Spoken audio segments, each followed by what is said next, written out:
Yes, we're going to be playing the Burma Road. Um, Couple of reasons I wanted to do this, particularly play something other than Germany with Order of Battle.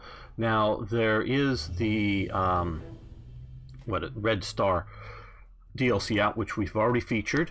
I like that a lot. One of the things I really like about the Red Star is that it's sort of telling a lot of the story before the Great War. The Great Patriotic War. The Patriotic War starts, Germany versus the Soviet Union. They are coming out with Red Steel, I believe, is the DLC coming, and that will be continuing to tell the story from the Soviet perspective. So that is an important thing. Now, how do I say this? Right now, Panzer Corps 2 is getting such a big spotlight, and it does deserve that. I will have to say this, and I know this is a stream for Order of Battle, but what I wanted to highlight with this is why Order of Battle is still very relevant, in that it has all these different campaigns. You can play from more than just the German perspective. Presumably, long in the future, those kinds of things will happen for Panzer Corps 2. Whether they call it Allied Corps or just simply add DLCs to it, I'm not sure about the branding that will take in the future. But so I wanted to highlight something other than Germany, other than the European conflict. So let's start with this. Now here, hello Lanzer. Yes, Finland, that's another one. I have played the Winter War as well earlier for Slytherin, so very well. And Grey Knight's here as well. Very good. A hat cake. I guess I'm getting that right. Glad you people like this. And Jack Julius is here. So we're going to play, and I have played the just opening few turns to get this going. I believe in most games, if the opening turns of any campaign are a critical element. So we're going to launch this. But okay, following the increased tensions with Western powers, Japan has launched a widespread offensive against its adversaries. British forces already drained by 2 years of war with Germany must now resist the battle-hardened Japanese across South Asia. Yes, I don't think Japan in its wildest dreams thought on its own it could take out 2 or more major European powers. Wouldn't quite put the Dutch at this point as a major European power out here, though of course they have a navy out here, and it's significant, but yeah, the Japanese can overrun that. But like France and Britain or whatever, no, they wouldn't win. But with them being tied up in Germany, or with Germany, they look like it's a possibility, and I think Japan was hoping for a short war. I mean, they had to be hoping for a short war, that they could get enough gains and then go to the negotiating table with the Allies and go, hey, we'll give back this, that, and the other thing, but you let us keep all this other stuff that we've taken, kind of thing. But that wasn't the mindset of the Europeans. Because that's, again, I want to explain this. This is sort of Japan's perspective when looking at the Russo-Japanese War. And that's how they got that. Now, what I see as, yes, we see the strategic placement of the Philippines and the U.S. control there. But what I see as complete madness on the Japanese part is they launched this war because they're unable to get victory in their current war against China. Now, it's going to be a different type of war that is using a lot of assets they feel that are important and are sitting there but are not effectively being used in the China war, that being particularly the Japanese Navy. And you got to understand, with Japan, the Air Force is more so than in most nations split and not an independent organization. Yes, it's sort of that way in America too, in Britain and a little bit, But there's really the Japanese Naval Air Force. They're the ones with the zeros. And the Japanese Army Air Force. Now, you can say that that's what's happening in America, too, but it's more pronounced with Japan. So that's, and the Japanese Naval Air Arm was operating in China. Okay, so Japanese troops have landed in the Malaya Peninsula as part of their widespread offensive in Southeast Asia to challenge invasion, and ad hoc British forces launched a preemptive attack on Thailand. Hey, Van Bishop. Hello. Gary. Oh boy, I'm going to mess that up. We'll just call you Gary.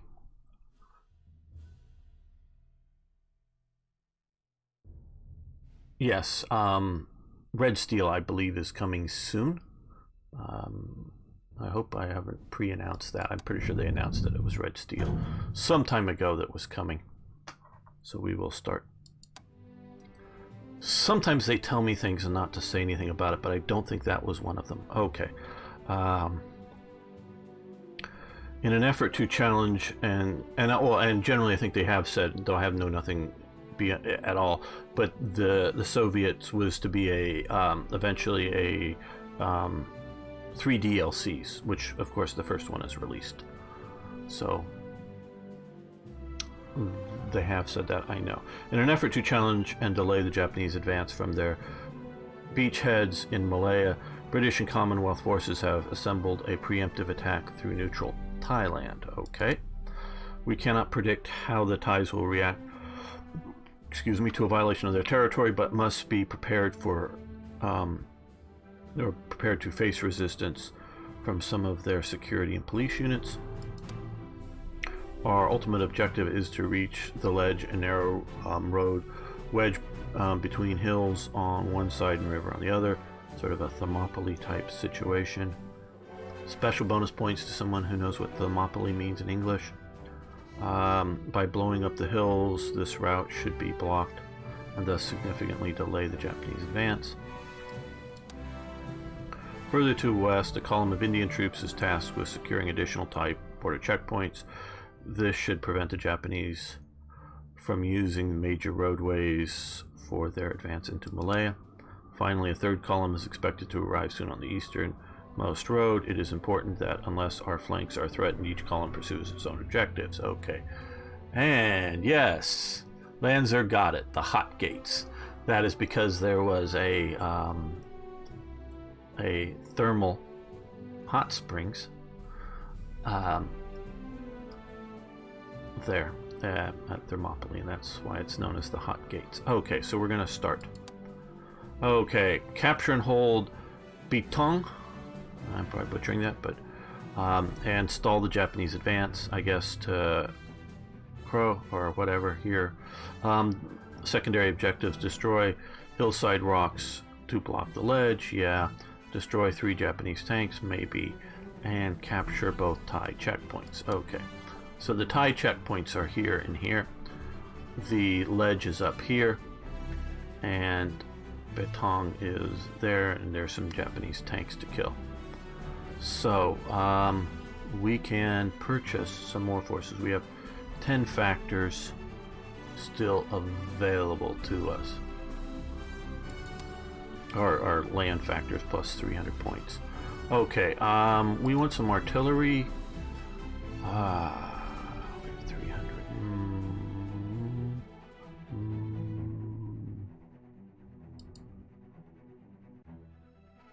Okay.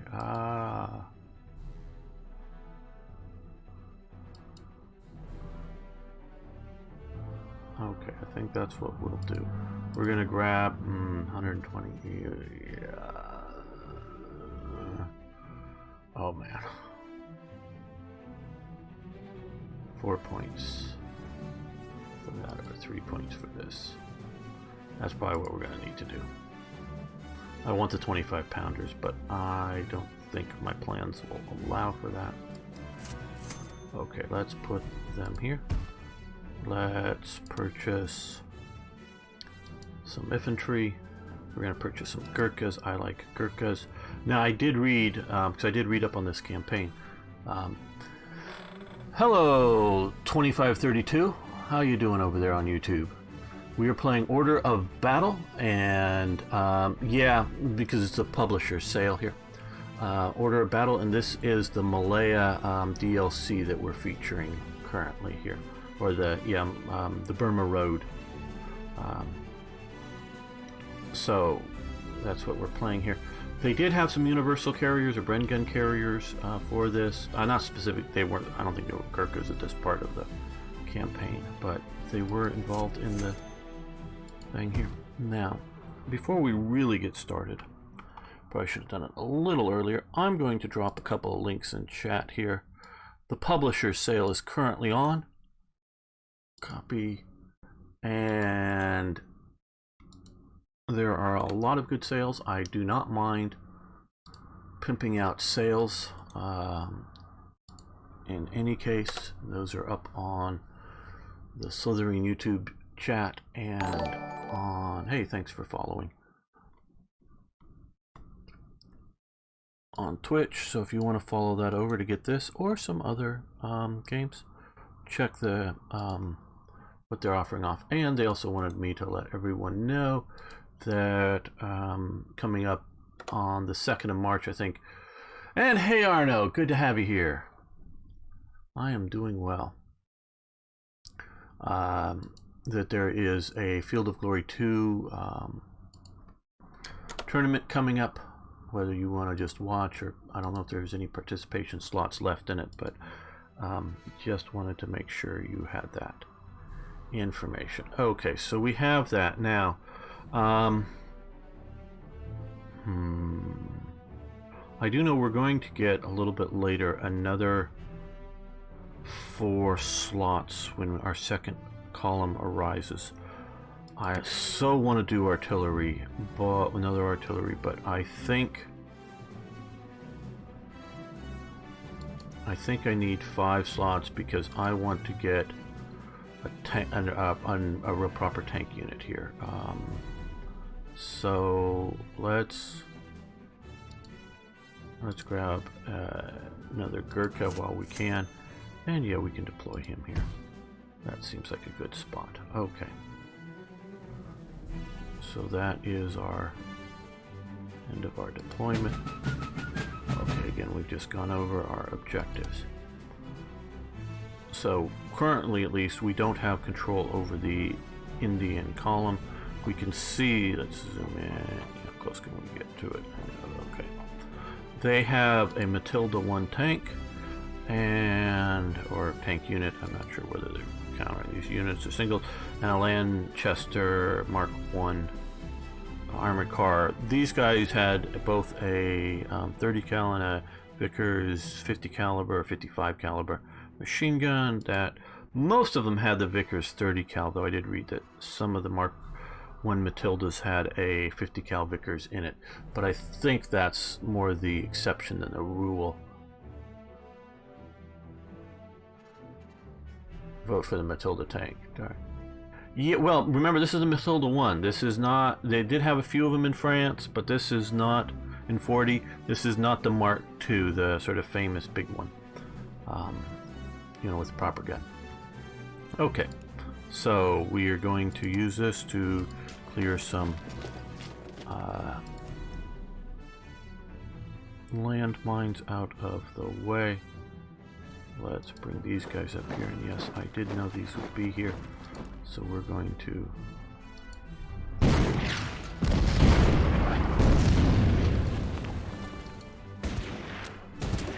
artillery fire on them, and yeah, they will advance up. These guys come here and hopefully finish them off, or at least gonna fall back. Oh, nope, they finished them off. Very good. Okay, that's looking nice. There will be more up in there, so let's move. Okay, it's here they are. Now what we're going to do is we're going to come here with these. This way we're going to get flanking effects. For both of these attacks, and push up. Oh yeah, no, they're good infantry fighters. They're slow, the Matilda Mark Ones, but they're well armored. And sort of Britain's. We can't move after firing. Yes. Okay. So there we go. That is our opening move. We need to get this down as soon as possible. And the Indians are pushing.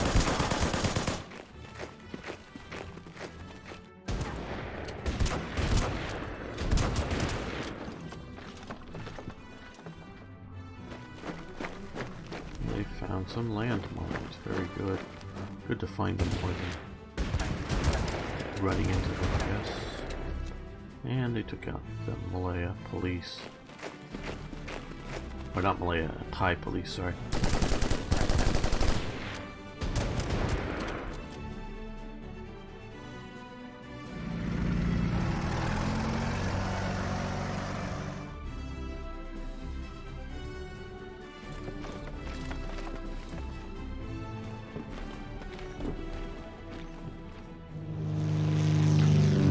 Japanese Air Force arriving. Scout plane, bombers.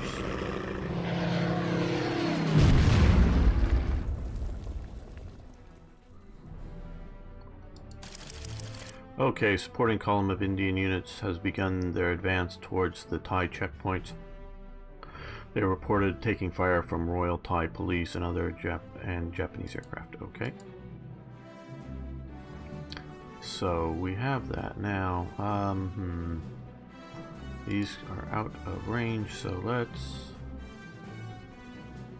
move them up to here. I think this will be our best bet.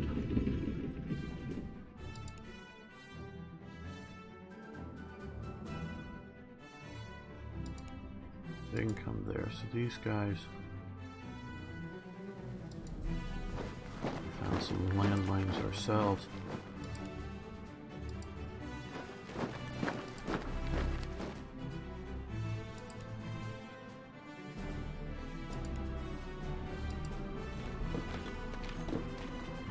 Alright. Yeah.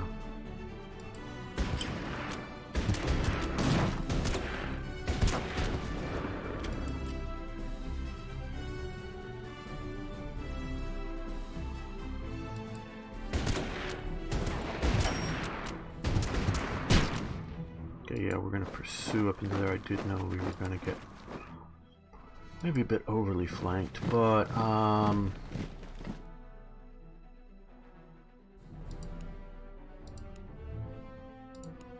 well, yes, since they're falling back, we'll push up to there. That'll keep us from being too flanked, I think.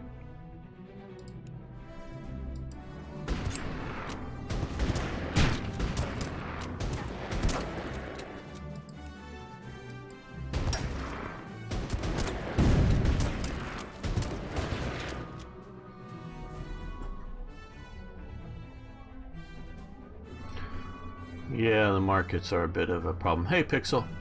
This is the Burma Road DLC, the Malaya, start of the Malaya campaign.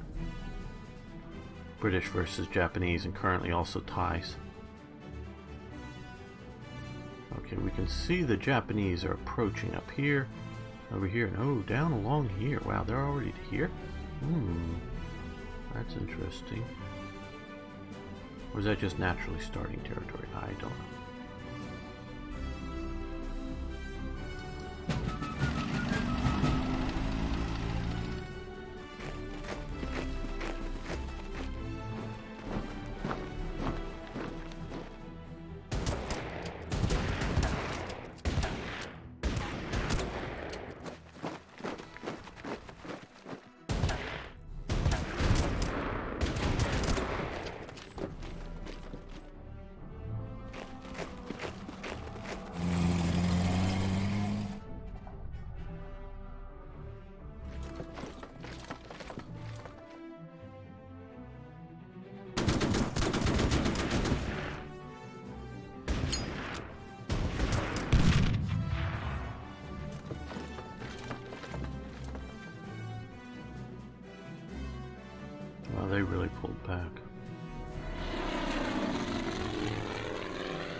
Okay, the final column has arrived, composed of Australian units.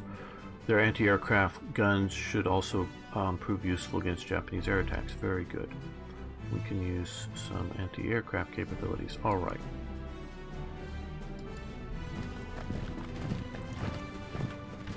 Yeah, we're going to do this.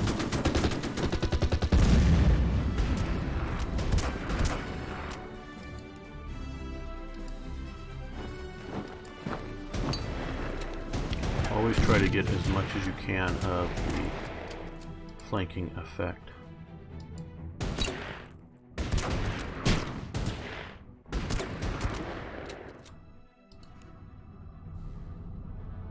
Okay,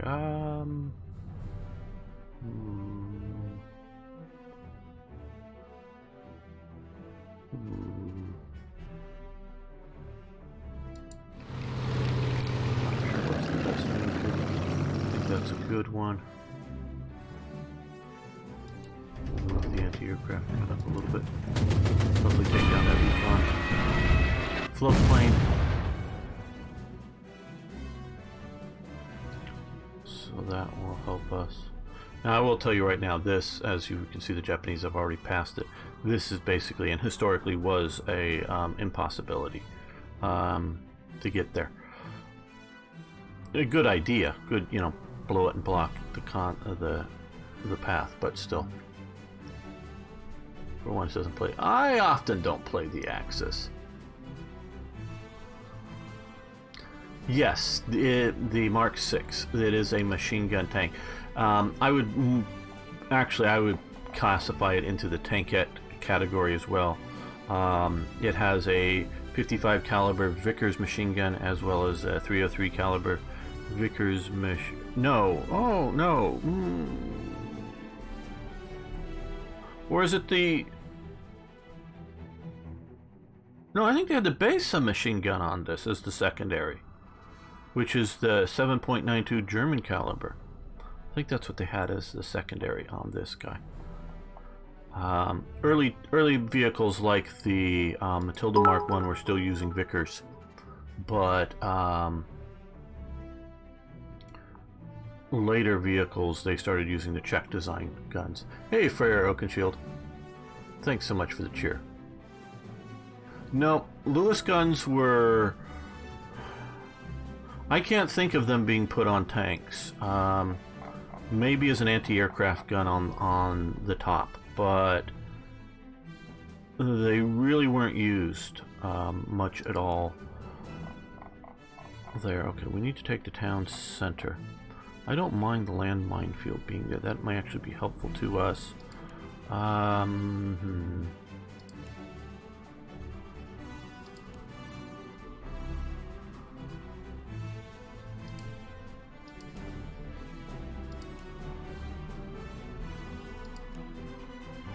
They can't get to there, but they could come to there, and these guys could strike there.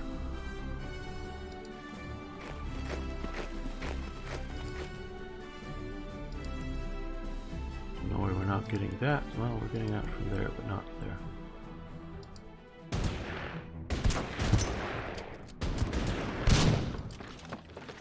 Yeah, we'll pursue.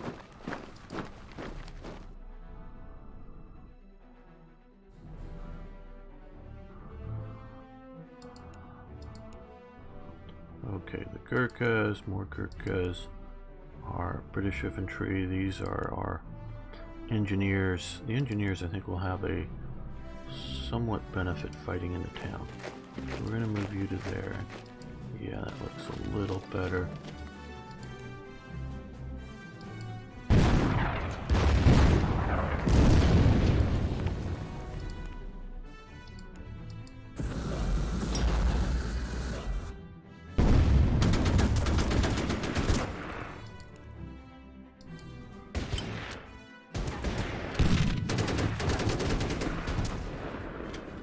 They didn't fall back, and I was hoping they would by this point.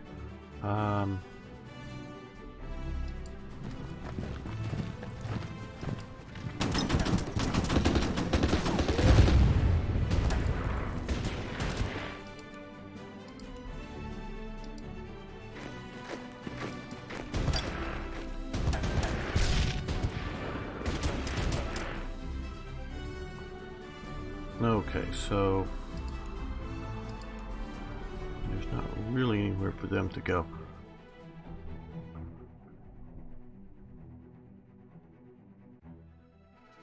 Well, on the idea of the Vickers, the Vickers 303 machine gun. Yeah, they used some early on, especially on some of the early cruiser tanks where you had the two little dual turrets, but you could see they had to put armor around for the water jackets. Once they got their hands on and started looking at the CZ, the Czechoslovakian, but it's a ZB, I forget. Looking at that, they decided to go with that gun for tanks. The tank corps decided that, hey, yeah, we could try to rechamber it. Like, they did rechamber the Bren gun, because that's a ZB-30 rechambered in 303. They decided, yeah, well, we'll just have our own supply chain for them, so we'll manufacture the same caliber that Germany does, and we'll just use it in that. So they called it the Bisa machine gun, and that was up until the end of the war on most British made tanks, the sort of roughly 30 caliber machine gun. That's what they used. Obviously they were using the American Browning, mostly in 303 actually, but some maybe in 30-06 for American imports. And there's not much else to cover in terms of World War II. Spanish Civil War, East Africa, that would be good for this. Depends on what your classification you use. Some countries classified some things as tankettes, yes, while others classified them as tanks. And some use tankettes in the role of tanks. Yeah, that's very true. Vehicles would be considered tanks used as tank destroyers and not thus considered tanks. Yeah. To me, and you're right, different nations had different categories, but to me, a tankette is generally a light, and the Matilda can sort of be categorized as a light, but sort of be categorized as a heavy for when it was made, not, by 1940, but because of its heavy armor. But to me, a tankette is, for World War II, different for World War I, but is a machine gun calibered main weapon vehicle. So a Panzer I is really sort of a tankette to me, where a Panzer II, because it has a 20mm gun on it, is a tank. And that's sort of how I personally determine what I would call it. Now, yeah, sometimes you determine things by their role and not by their mechanical characteristics. Yeah, a lot of times tankettes are sort of pressed into the sort of tank role, and that's very true. Remember that the general public see trucks and calls it tanks. Yes, or see tracks. Yeah, and yes, that's very true. Matilda overall is a medium compared to other. Well, again, we're looking right now here at Matilda 1. Yeah, you're saying. Yeah, it's what really sort of knocks it out of that, in my opinion, sort of is the medium, is that they were mostly armed with 30 cal machine guns, and a single one at that. So that's sort of its limiting factor, just because it doesn't have any sort of an artillery piece gun on it. Okay. Well, we can afford to reinforce that, so we might as well. And let's purchase. I want to purchase one real proper tank here. We're going to go with the Valentine. And the Crusader is a little better, but mostly better at dealing with tanks, and I'll just save a little bit, I think, including saving on repair costs. We'll deploy him over here. Okay, so now we have a tank, and we've used up all of our deployment points or ground point, command points, or whatever. Different games call the same basic thing different things, so I'm always, what game am I playing and what am I supposed to call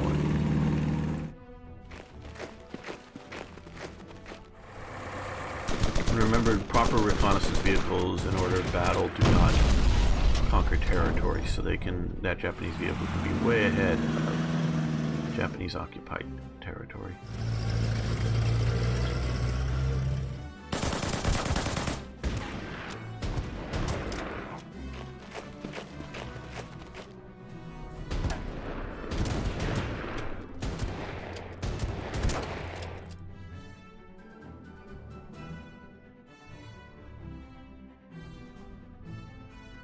Yeah, absolutely. Another name I have to figure out. Gonkal.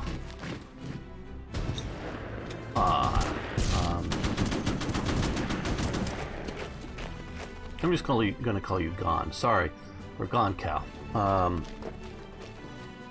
Yeah, they were definitely an infantry support vehicle. And that's a big ouch there. Hopefully you'll survive and we can place you. Okay. Taiza moved up to attack our anti-aircraft gun. This game does not like, or the AI likes to attack artillery and AA guns heavily, even when your side doesn't have any aircraft. And so they're not useless, but not very useful. And as you see here, the Japanese are bombing the Thais. So this is a three-sided battle. The Japanese are attacking dug-in Thais.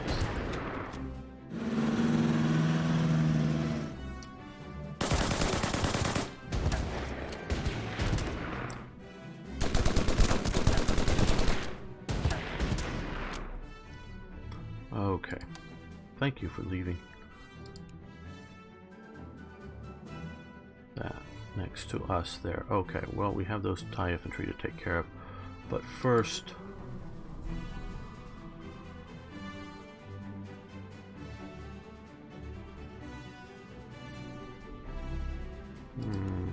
I'm thinking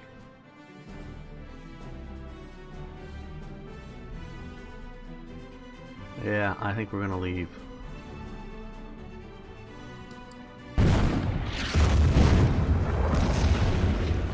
The main town square for next turn. I don't think we can push into it effectively. Yeah, we got more there.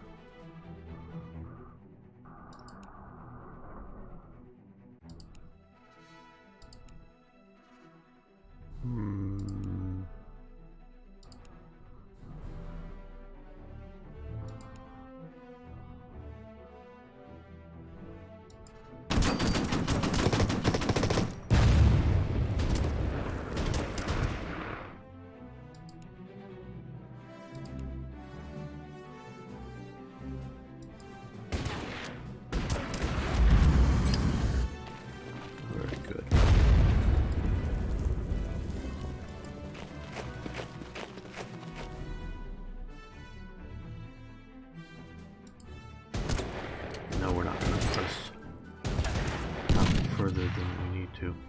We might have been able to take this, but not very relishing the cost if we really push super hard there.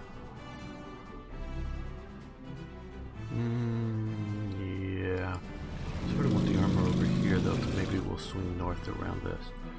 Okay, let's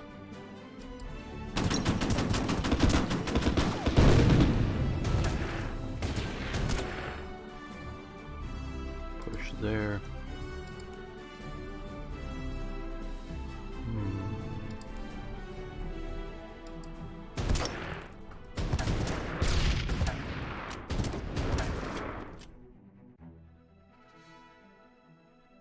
Let's read before the exact classification become mostly academic. Very true.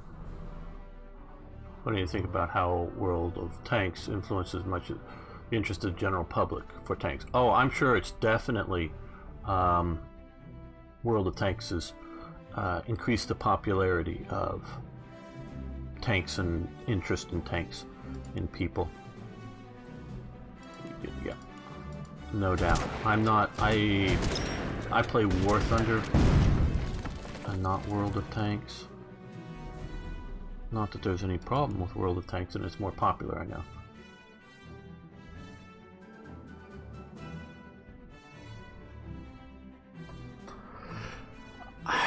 I think anything like that helps the popularity out of... Oh, very good. Push them back. And no, I'm not going to continue to advance. These guys... Let's fall back. Can we still upgrade? Yeah. There we go. That will help us out a bit. Can't move up. I'm really sort of, I guess, I don't know if they're not coming down here or something. I don't know. Worried about being flanked. Okay, that's looking good. Unfortunately, we don't have command of those. I really wish I did. I'm just more afraid they're going to go out and get that. Oh, what do we have unmoved? Oh, these guys. So yeah, well, yeah, thanks for reminding me. We'll pay the 6 and get them up to full strength. What else do we have unmoved? Oh, these guys. Yes, these guys. God, yes, full strength. Plus 9. Yeah.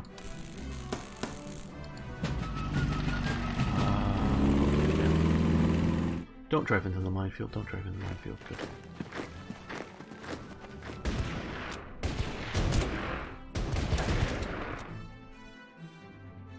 At some point, you should leave the Thais alive. They'll fight the Japs.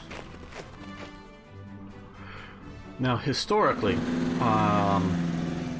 the Thai police fought both the British fairly stiffly, the Japanese maybe not quite as stiffly, until there was some sort of truce, peace, whatever, signed between the two factions, and then the Thais actively helped the Japanese.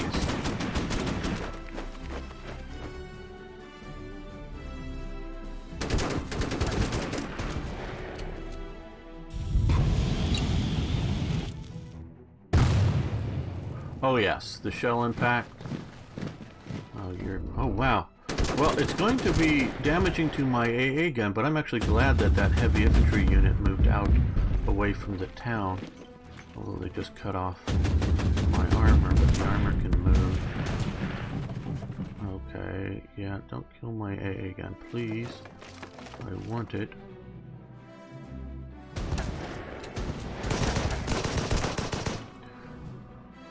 No, Thailand basically comes in on Japan's side at some point. I don't know if that's overstating it or more of a de facto situation, but no, they weren't really neutral.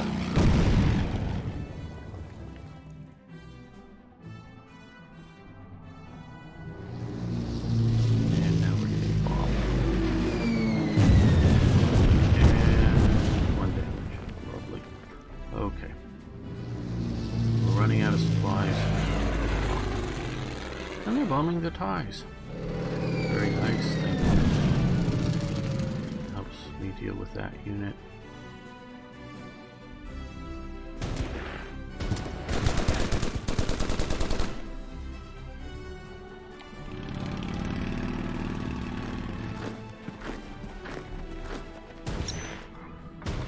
How to drive a Sherman, but pricey. Wow, yeah. That sounds like fun. If I generally had the money, I would pay for a decent chance to drive a Sherman.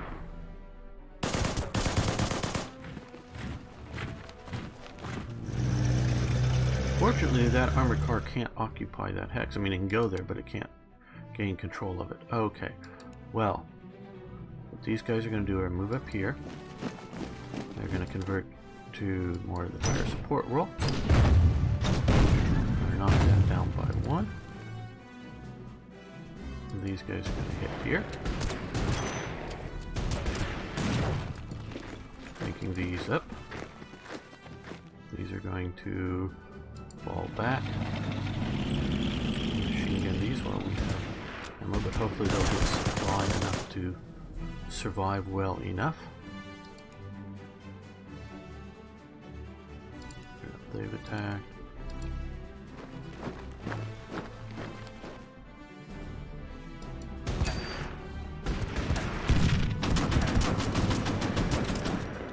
I also have a Chaffee. Cool. Chafees are nice as well. Chaffees, in my opinion, for a late war reconnaissance type light tank, the Chaffee is about the best, at least of anything that is mass produced.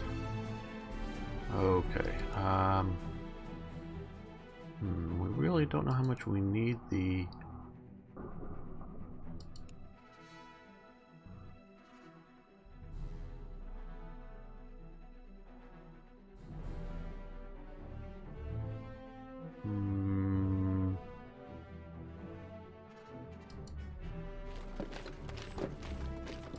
Let's see if we made a mistake. No, it doesn't look like we did.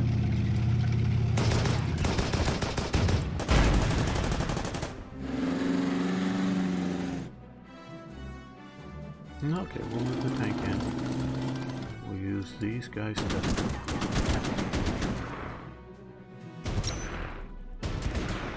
kill them, but we're not going to occupy that.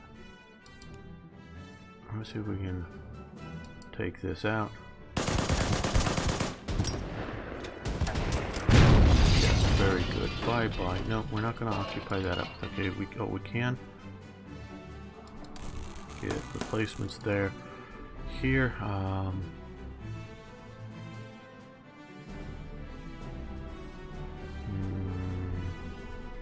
yeah, I think we need to do this. I'm just worried about air attacks. They can become incessant.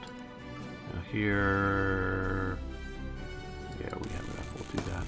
They might still come try to flank around and hit it again, but one, they'll be extending themselves overly much, and two, they're reinforced. They're dug in now. These guys, yeah, we'll let them just dig in. Yeah, I'm liking that. Not liking what's going on up here. The Japanese the Indian AI is being a bit reckless out here. What are we? I don't know that I quite go midget tank.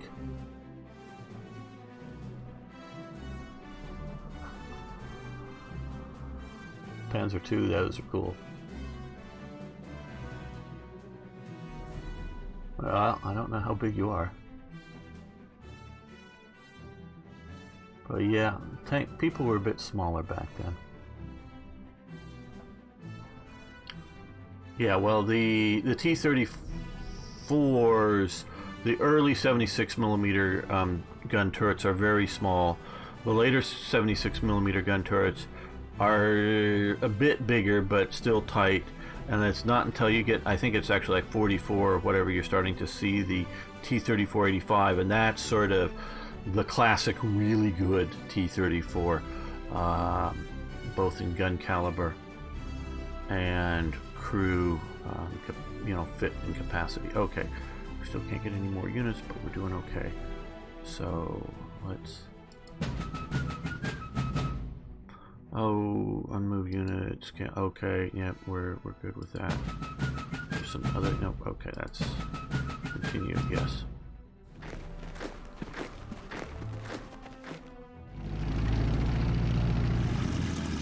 Come back to just hold your town. Stop messing around up here. In one of my early playthroughs, the Indian AI did focus on getting the checkpoint, and did so quite readily, but now we're seeing the Japanese up here already, and they're still messing around with the damn Thais. And the Thais will fight the Japanese, so there's no point in, yeah, oh, come on, AI. Yeah, you did reinforce, but still, what was the point of that exercise?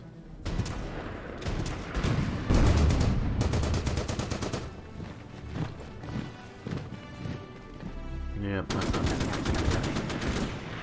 but fortunately our AA gun will survive, it will wound them some, and they're even more cut off. You should be able to really chew up that Japanese truck.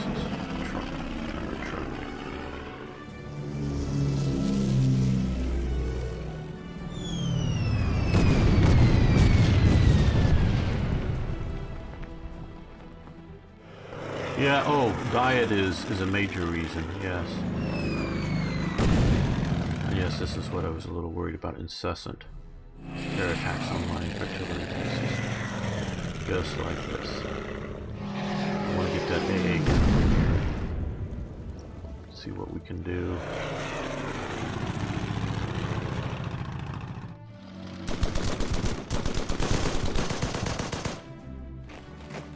Oh, don't kill my Vickers. I like those things.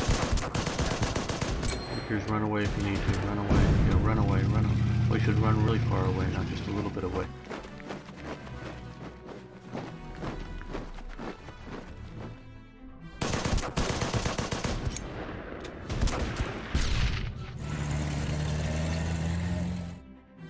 Well, a lot of the reasons for this square type elements for the Panzer 3 and 4 was the German use of welded armor and not cast armor. They didn't. Okay, we're holding with tongue. And so it was a production manufacturing technique as much as anything else, I would say. Okay, okay, it doesn't look like the Japanese are actively moving down there, but I'm worried about flanks.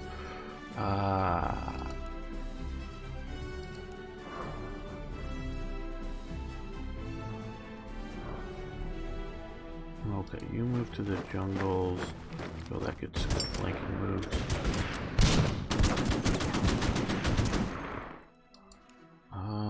That's very useful, but I want to kill off this as much as possible.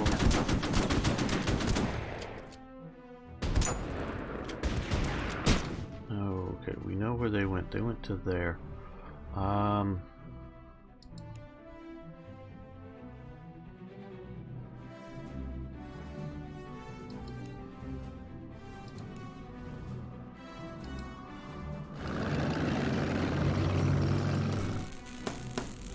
You stay there. Just worried about my artillery piece most of anything. Yeah. Get that, so we're not getting the anti-aircraft gun over here right away. Well, we're going to keep reinforcing it. They may keep attacking it. Yeah,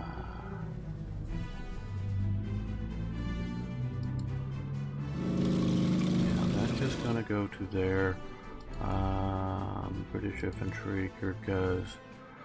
Where are my engineer force? Okay, I'm hoping they will be a good job to hold the town. And you reinforce it to 10. We're going to play a defensive game at this point.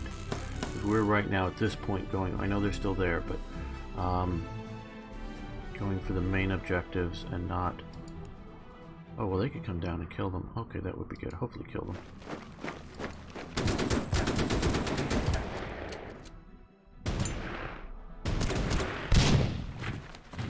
No, we don't need to occupy that bit of jungle. We'll just deal with them later.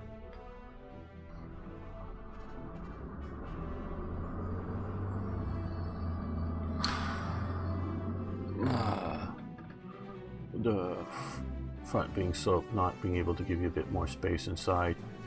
Yeah, front slopes. Now, so I don't know if you guys watched The Chieftain. He's supported by World of Tanks, but he's a something of an armor expert and really good YouTuber for making videos about armor. One of his recent videos, he talked about how the British armor development for these things, if you can see this, you know, it has a bit of front slope on it, but then a vertical place, a vertical bit. And the British tank designer said, well, you need that vertical element of the front to be able to put the whole machine gun in there, you know, the lower machine gun. And so you can't do that on a sloped piece of armor. Now, they were saying this after they had brought back Panthers with a full frontal slope and being able to put a ball machine gun into the turret. So yeah, as well as the Shermans and other vehicles doing the same thing. So yeah, I'm not buying that as being a they're just something of a lazy element to it. But you know, there's production techniques, there's design philosophies, there's all kinds of elements that are going into a lot of these vehicles. Okay, yeah, you've reinforce what we can. I wish you guys would just all effing fall back.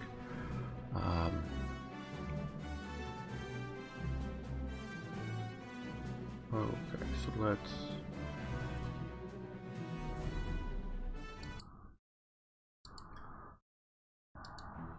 let's continue this.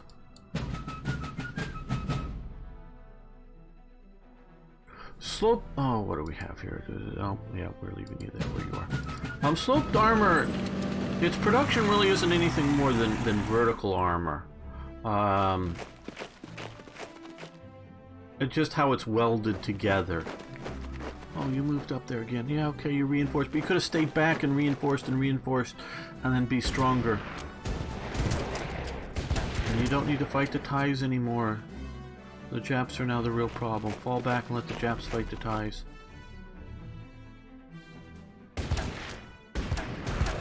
Yeah, you're fighting my engineers. Cool. You shouldn't have done that. See, you got beaten up really bad.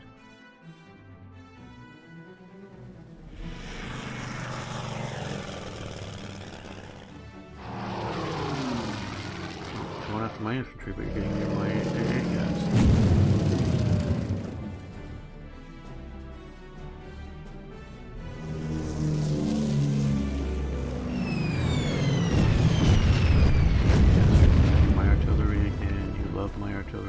I don't know if that's a good thing or a bad thing, because it keeps them focused there and not on something else.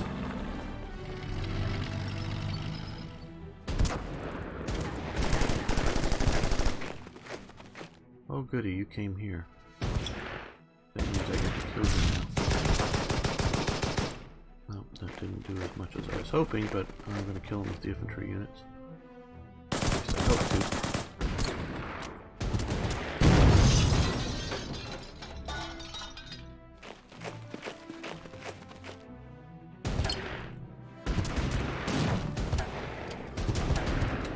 Yeah, production skills are a reality in some of the design and functioning elements. Okay. You take this. Stay right where you are. Very good.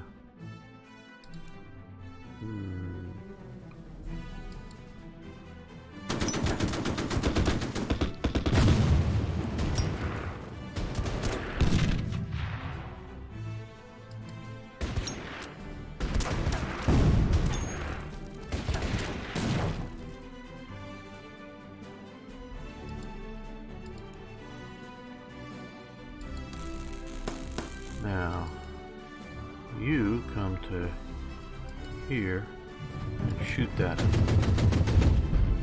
Very good. Now, I think the Japanese tanks are right there, so let's come up here. And yes, I did pick the lesser vehicle killing tanks, but I also knew we were fighting Japanese tanks, not like Panzers or T-34s or Shermans. Obviously those weren't really what the British were fighting, but still, the idea of going after something that is more of a... Yeah, we have the point, so let's get that up there.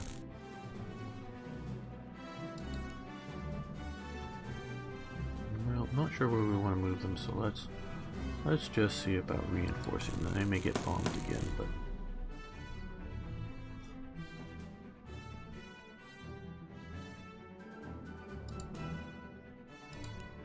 Okay, I think we're going to continue just holding here. I know it's not a sexy thing just to hold here, but unless we defeat all these units here and then are able to walk up here before the 25 turns, and yeah, if we can, you know, kill all the units and there's nothing more to attack, I will push up. Unit types in the menu. Oh, we could do that. Or no. Okay, so we have armor here, what would be theoretically currently available to buy. Matilda 2s, Valentines, and Crusaders, all of them Mark 2s of one format here. When you look up at reconnaissance, we have the Daimler Dingo, the Humber, the Fairley Sea Fox, which I don't know much about that, and the Short Sutherland, which well, that's obviously a seaplane. This is a flying boat. These are really cool. Infantry, British 1941, engineer or regular infantry, heavy, British paratroopers, colonial, and then Gurkhas. Gurkhas are cool. Yeah, we already looked there. We could do towed 2-pounder, 2-pounder, a Portee, or a 20mm Oerlikon Portee. The British are calling truck-mounted. Artillery, 3-inch, 3.7, and mountain howitzers, 4.5 medium guns, 5.5 medium guns, and 25-pounder quickfires. Those are nice. Anti-air, just you got your Bofors. Oerlikon was a Swiss design. Bofors was a Swedish design. I think most all of the Oerlikons and the Bofors that the British were using were made in America. America, I know, got the designs for the Bofors, I'm remembering all this correctly, but had to convert just about every dimension over to a non-metric dimension. And the Oerlikon similarly, but they'd also got like a 2D design and not a 3D design or something like that, some different design blueprints of it in a different way. That they had to sort of rework the blueprints to what the US was standard, so it took a little while getting both of these guns manufactured in the US, but I think most of that was happening in 1940 to early 41. So by 41 they were cranking them out in America and lend-leasing them to the British. And British 3.7-inch AA gun. Basically this is the British equivalent to the Flak 88, basically. And we have the Brewster Buffalo, the Hurricane, Mark II, Mark II-C, Spitfire. I don't know, at least at this time, that any of the Spitfires were sent over to Asia. Somebody correct me in chat if I'm wrong. I think it was mostly the Hurricanes. Brewster Buffaloes were sent most assuredly. They were being used up in Burma. They were being used, and a bunch got captured. Maybe even some in crates. Or maybe that was, well, they definitely had some in Singapore, because I remember seeing a photo recently of them being, the description was being maintained or whatever. I think the photo was them being assembled in Singapore, the Brewster Buffaloes. They also gave a bunch of Brewster Buffaloes to the Dutch in the Dutch East Indies, and so Dutch were using them briefly. And the Bristol Bow Fighters, which is a weird fighter idea. And then we have the Swordfish, two different versions, famous torpedo bombers, basically. The Fairley Beetle, which was, another sort of tactical bomber. Now like particularly like the Fairley Beetle or Battle, sorry, Battle, not Beetle. Battle, Fairley Battle. That was like a good aircraft for, a rather good one for like 1932, 1934. By the time we're getting 39, 41, it's really showing its age. And then the Bristol Blenheims, the Hudson, that was basically a U.S. light commercial aircraft being sold and here converted to use for bombers. The Wellington. Wellingtons were pretty cool, so that's what's available to us theoretically. Not that we can afford this. The Soviets were lazy to not finish the tanks before sending the battle. Maybe what gets me also sometimes, due to the defense spending politicking a la Pentagon wars. Funny movie, yeah. Bradley, I imagine World War II it was similar shenanigans influence that got stuff manufactured. Well, in the U.S. it was much more of starving out the military for defense budget spending. The U.S. Looked around and go, we got this big puddle of water to our east, and we have this big puddle of water to our west. Okay, maybe you can have a navy. and that was about it. So that's why we had the battleships that the Japanese sunk. It was really, really budgetary problems more so. And looking at it that way, they didn't, they may have actually been a little smart with the Air Force not spending money, because there was probably they still underspent it, and not having a large Air Force because there was, shall we say, constant developments in aircraft. So having large, buying a huge air fleet of aircraft, and then 3 years later going, oh, these are all junk, they're no good, we got to build all new ones.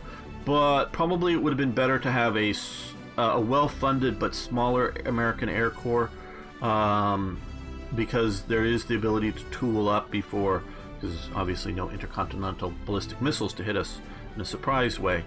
And yeah, taking out the Philippines and taking out Hawaii doesn't defeat America, as Japan learned. So we have the ability to build stuff, but a bit more practical in air operation. Field research probably would have been good for the American production system, and that could similarly be said so for tanks. I would agree. But what really, really, really saves America is basically British and French buying in the early war stages. That all the manufacturers go, yep, gonna be just like the last time, boys. We're gonna sell them lots and lots of everything. Whether that's machine guns, tanks, artillery, aircraft. So let's start spinning up the manufacturing. So it didn't take Congress authorizing budgets for the military for the arms manufacturers and potential arms manufacturers to start spinning up early on. Okay, Luftwaffe floating on fighter bombers and adding dive bombers to airframes. That was definitely a thing, Pixel. The U.S. had problems with manpower in the Army at the end years of the war. I'm going to disagree with you on that. Concal, the History Channel, though one of my history teachers said, oh, the USA had millions of men. Okay, the U.S. Army, or the U.S. military, shall we say, decided, I know this isn't with the game, but we'll keep this very short, decided on a 100 division army that was going to be deployed overseas. No more than 100 divisions.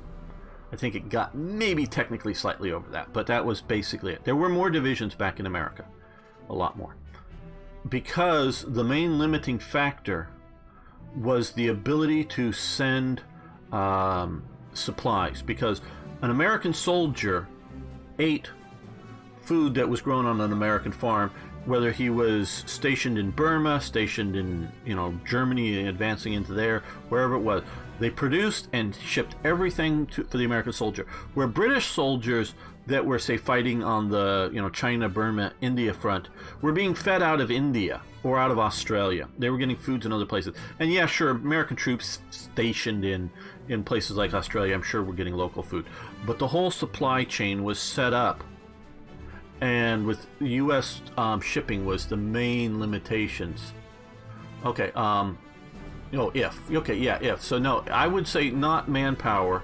The U.S. was never stressed for manpower. Just one of my grandfathers was not drafted because by the time the war started, he only had 9 fingers because of a chemistry accident. Blew off one of his fingers, so they didn't need a 9-fingered man. And it was on his left hand, and a couple of his other fingers there wasn't very mobile, so they didn't need to stress that to the point of of that. So the manpower was never stressed like we see in Europe. Sorry for the direction. So I would say no. Now, it's not unlimited manpower. Who was really out of manpower at the end was the Soviets. They were scraping the bottom of the barrel at the end of the war. By the end of the war. Though, of course, Stalin wants to make it seem like they had plenty, and that was part of the Soviet propaganda. Okay, let's end this turn, and we will continue. Oh, just these guys, yeah, or maybe some others, but I'm not moving more.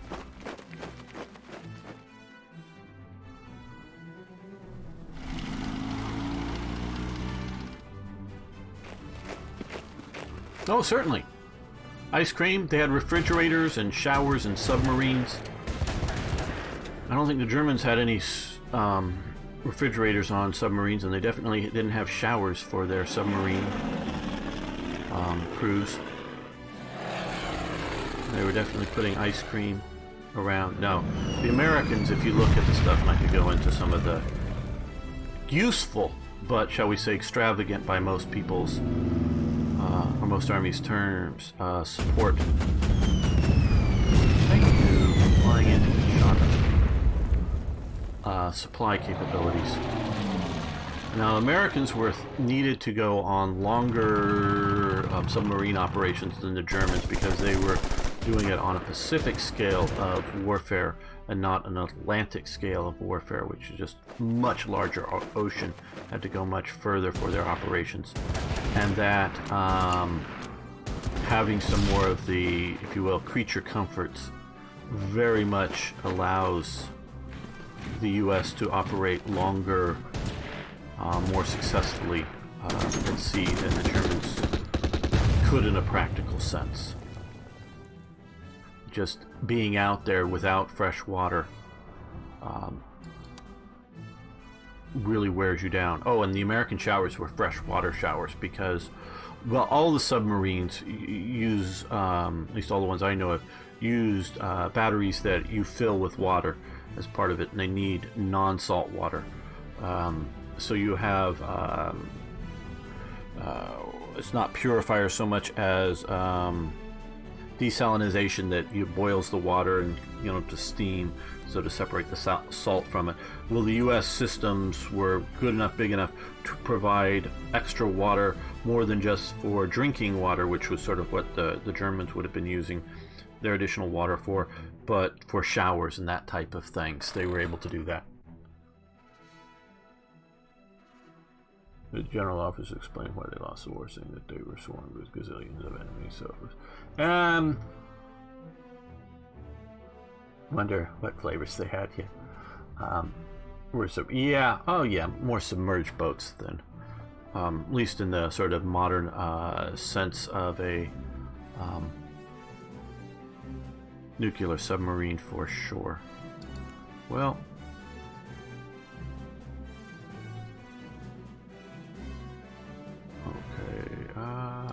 we don't need to stay here. Let's move you up to here. If we were to move to here, we could still shoot there. And I want to get it over near my artillery piece. Oh, we can go. Oh, we moved outside of their range. Damn. Thought we were still in their range. Okay. Oh, well. The one thing I don't like about this is an undo button. Now, I get the idea of once you discover a unit or something, like if we had bumped into a unit, that we just can't undo it. But just basic things. Okay,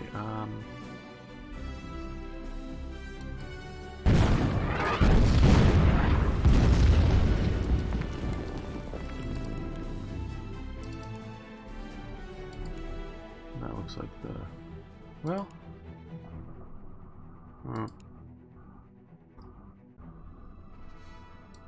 better idea. We want to kill this if we can. Very good. These guys will replace them here in the line, just in case. Don't need them coming and going after my artillery. These guys can reinforce. We'll do the, well, it's only one. We'll reinforce properly. And here we will, yeah, reinforce properly. There we go. Okay, so that's, we're holding good. I'm just only worried about the Indian forces up here. They need to fall back. Damn it, fall back. Hold whatever town this is.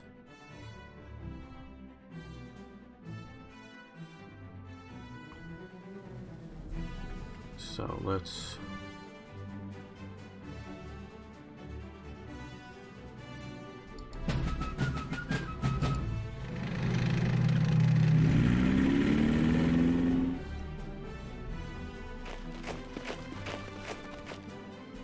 does the Baltic Sea have sharks? I don't know that it does. I mean, more food for the sharks. Baltic, yeah. I thought they were, well, sharks could be, I guess, anywhere, I don't know.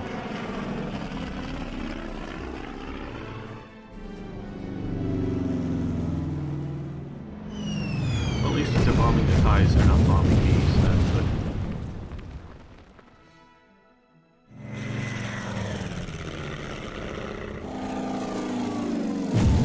Because if you play this scenario right, and I mean, yeah, maybe we'll move up there and take that if everything goes bad. The last, I don't know, 5-6 turns if we've killed everything, but otherwise,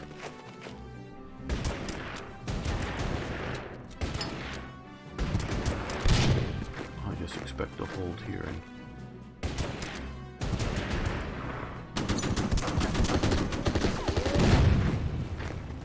yep, see, you're losing.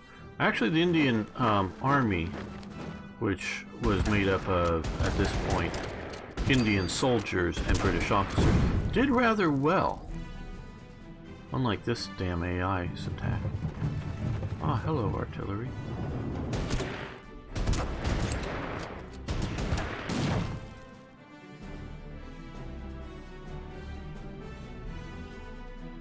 Okay, looks like they've taken out much of that. Now the Indians sought the ties. Okay. Well.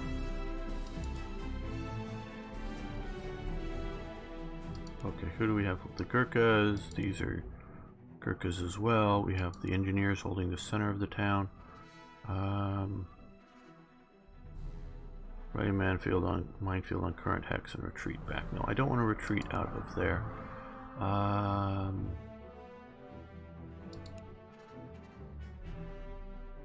Yeah, with the maneuver, I think we can survive an infantry counterattack. Do a series of that. Let's be aggressive with our armor because it's armor. Oh, what do they not have? Supply or what?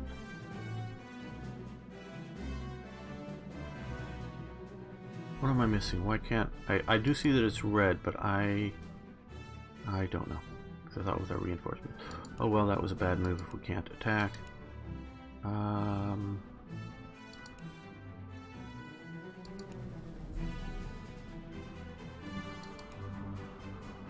Let's fall back to here.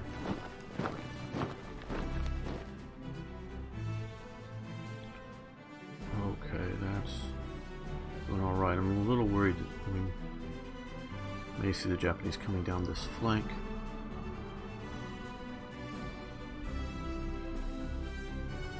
I'd use mind control to direct Baltic sharks.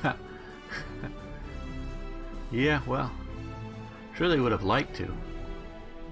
Okay, so basically the Indians are left now with one tank unit and a colonial infantry unit holding that flank, and I don't like that, but oh well.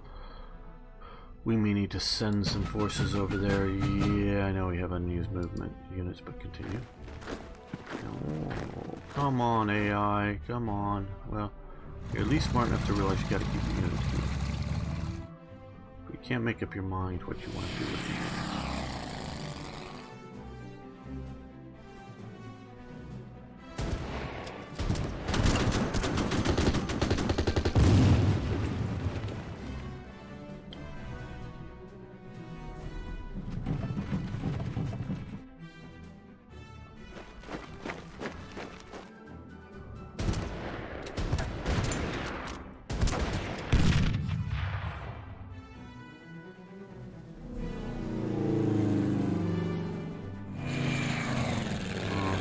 Bombing us. Not what I wanted, but alright. Totally killed. See that, and here comes the tank. Okay. We're gonna do the runaway again.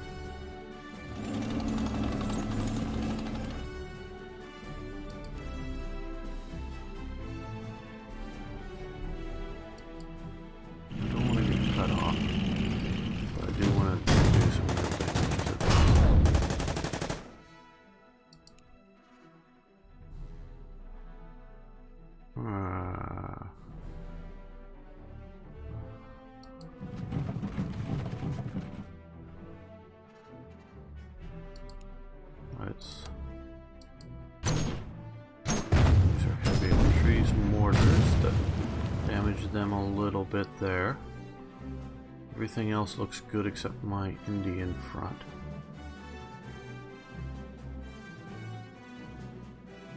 Anyone have a mustache? I don't know what that is regarding and why.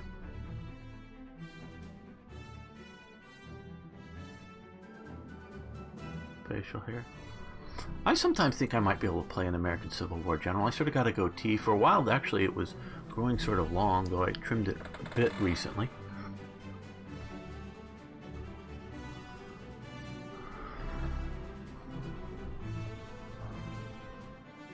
You know, gotta have a good sort of American Civil War goatee to do things well, of course, with if you're gonna be a military genius.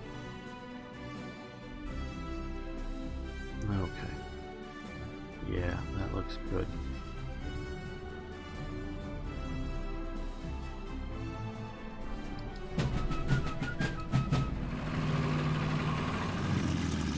And then you're gonna march your infantry back, aren't you? Yep, see, come on AI. I know this has been out for a long time, but if you just dig in and hold there, we'd be alright. Okay, you moved your artillery up. Moved up some infantry. Fighting our entrenched engineers. Engineers should hopefully be able to entrench well.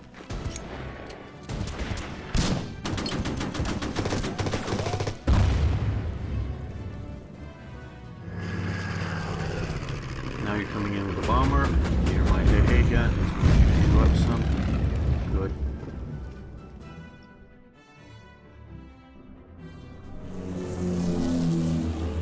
Yeah, gun engage. That one's yes, good.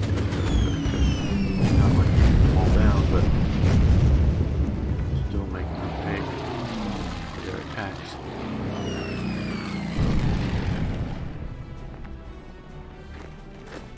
Yeah, that's what I was worried about, getting cut off. So we're gonna have to withdraw if we can very soon. Not keep attacking the Japanese armor. Okay, well, we've destroyed one of their tanks. That's what I was sort of looking to do with that. Push up there. Well, here. Oh, come on.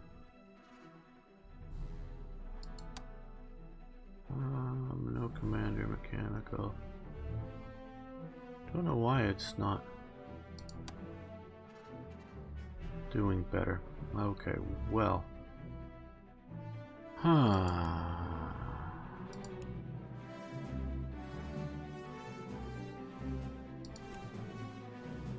3, 1 plus. Let's see if we can just fully take that.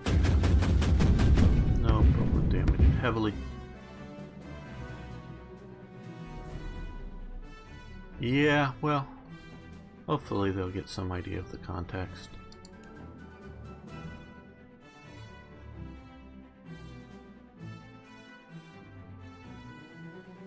Okay, we're gonna do tank rescue operation here. Don't want my tank to go down.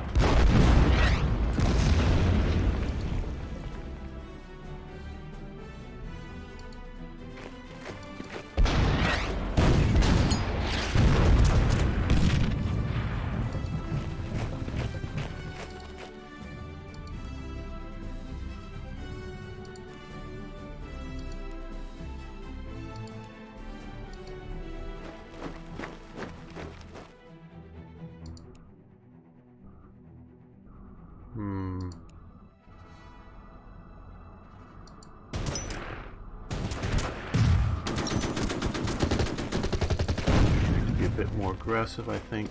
Let's see if we can just kill that outright.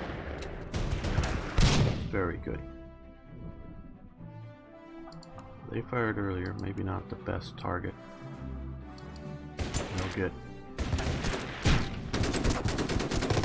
Support from that unit there.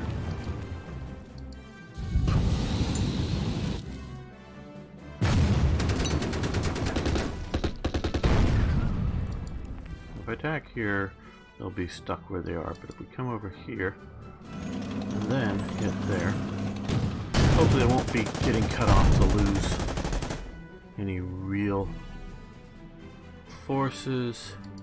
Now here, let's see, can we? Yeah, we can get to here. Yes, we're being aggressive. Let's see which one. Okay, that would probably be the best one to start with. Back from the high ground down on them. Now shoot out from the jungles and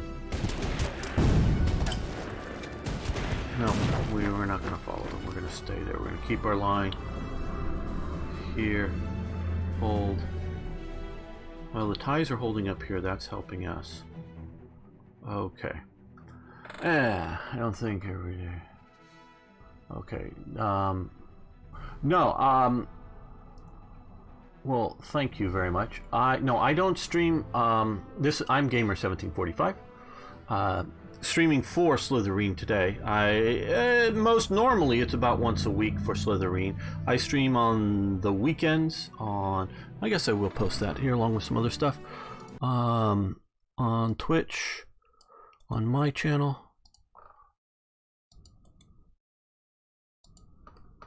If you want to follow me on Twitch, you can follow me there.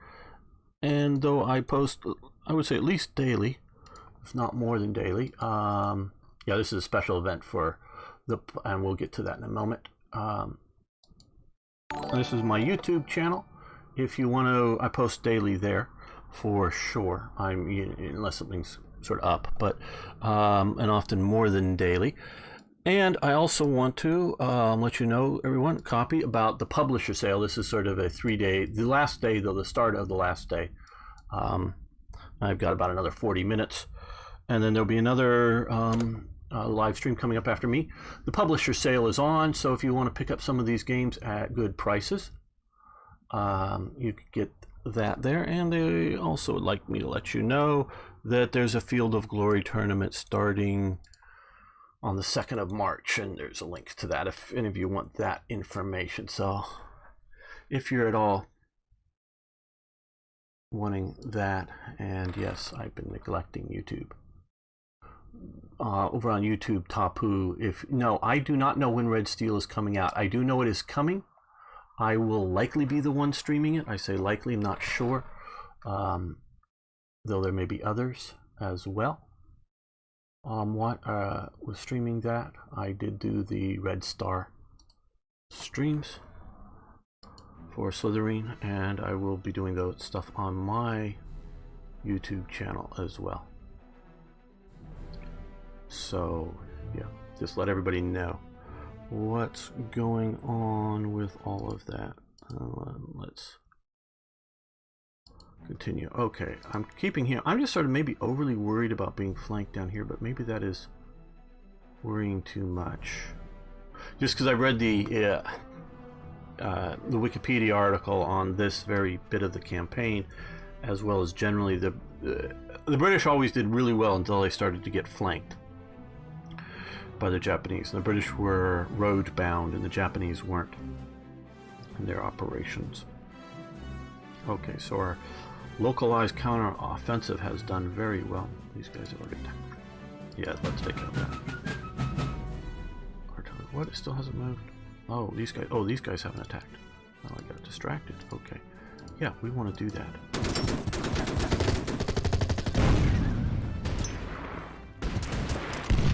Yeah, we're not going to follow them.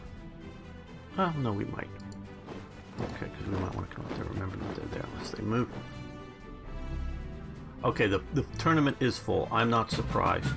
But maybe people are interested in, because I think some of it will be broadcast. I hope it will.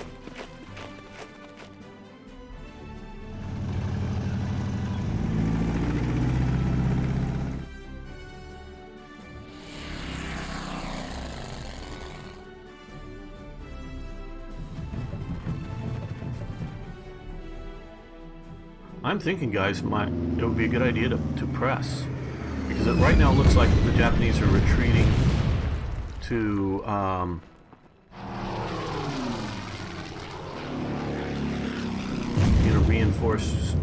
get replacements for their units, and if I press them, maybe we can destroy the units and push on up and get the bridge. But I do see this here, and I am very worried about over here. So we will not become too reckless. Oh, no, okay. There's the one unit right up in there. Now these guys are pushing, these guys are coming here. So I don't think I can track that artillery unit down and take it out. Okay, yeah, I'm changing my mind here a bit. Now, okay, these guys can attack again. Oh, that would be nice, very good.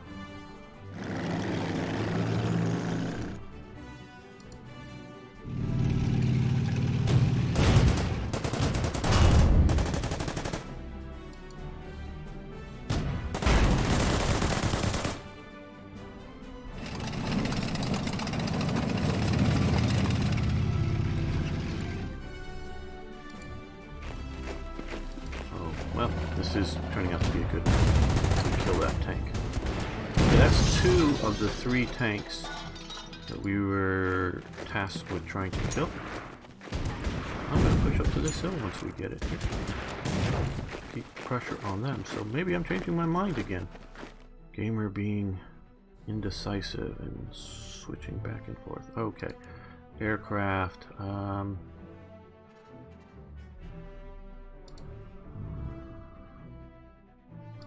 I think this is the stronger unit. Let's see if we can take that down. On the weaken whatever's flying. Okay, well.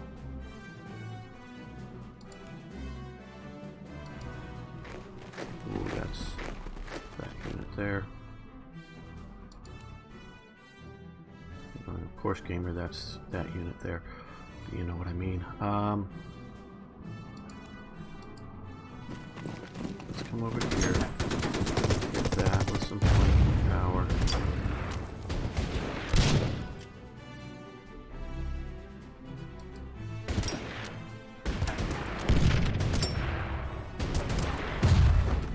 Let's pursue that.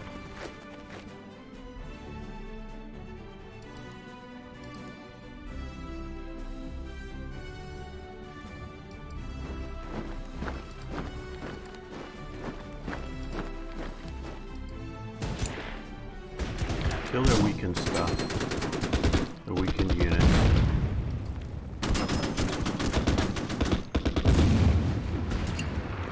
So they can't get replacements. They might be able to build new. I don't know if they can. Just don't know the scenario well enough to know if they could.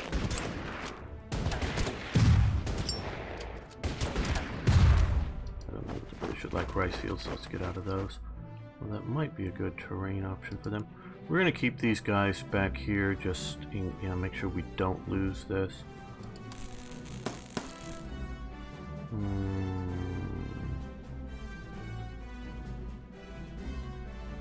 Yeah, let's move this up. I don't want to lose them, but I want to keep artillery support on everything. And okay, we're going to risk moving these guys up. I'm seeing, I thought maybe they were going to be coming down this flank, but it apparently not, so maybe it's just near impossible to get that flank. I don't know, or maybe they could come here. I'm not sure. And what is Pixel saying?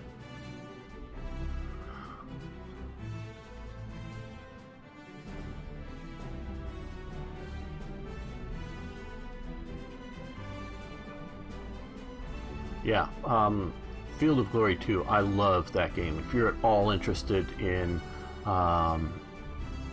that era of warfare, the classical era we'll call it, it's great. And I'll tell you what, I know some of the stuff is on sale right now, but it's, in my opinion, this is just my opinion, I've never played classical tabletop miniatures. I played a lot of Micro Armor tabletop miniatures, but looking at the rule sets that it's all based upon, Field of Glory, it's super cheaper than buying all of the lead figures and painting and taking the time to paint them up and getting out there and playing the tabletop games. So for a lot of people, it's replaced that. Whether that's a good thing or not, that's another question. But yeah, it's cheap in comparison to buying the miniature armies. So if you look at it in that sort of viewpoint, you need to keep that in mind. So what it's sort of replacing and playing as. Okay, let's end this turn. Yeah, and you're gonna move this guy back into there. Yeah, okay, AI. Oh, well, you could just dig in and hold and be super strong. And wouldn't have to worry about my play.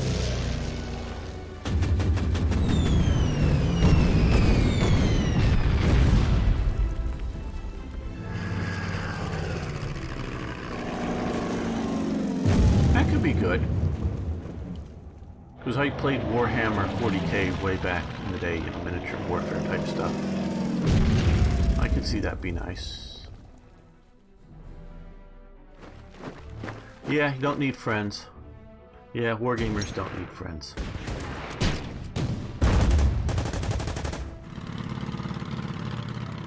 Ah, there's the third tank, or at least there's the third tank and army cars.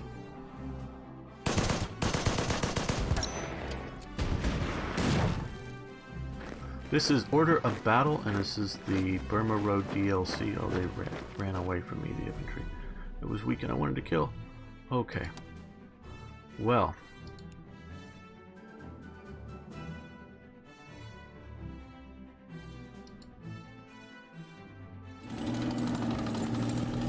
Now here, if we move him up to here.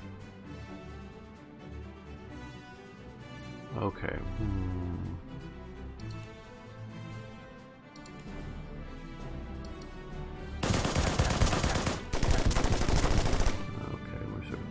Pecking at each other. You come to the hills. I think we're falling back a little bit here. Well, let's start over here,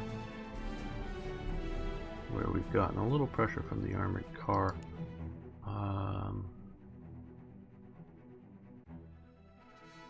Yeah, well, I don't know that we're going to fall back much, because if we move to here, what's our artillery can hit? They can hit there, and they can hit there. Okay. Let's hit that.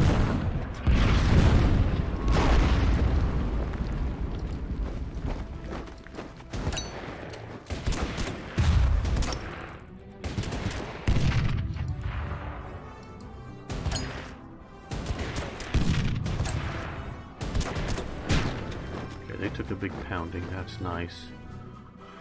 Don't want to get too cut off, or we don't want to get cut off at all. So let's fall back to here with that.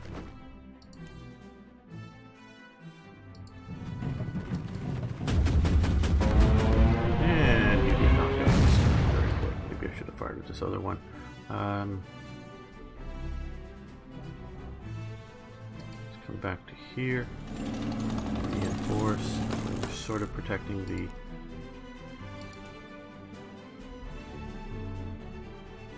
That was my original idea. Yeah, I think we're going to continue with my original idea. Put pressure on the tank.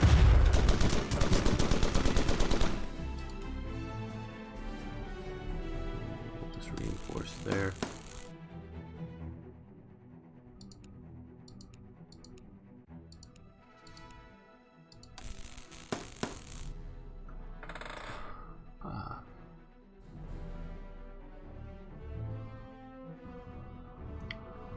For some reason I gave up board gaming. Just finding people to play with and having... Yeah, both of those things are a real difficulty. There are a bunch of us wargamers out here, but as a percentage of the population, we're small. Hey, Eraser SK, how you doing? And we can play... Yeah, playing multiplayer on games like this is really cool, and you can. The question comes down to is finding time that you're both available, but still, so AI is nice. Okay, I'm liking this so far.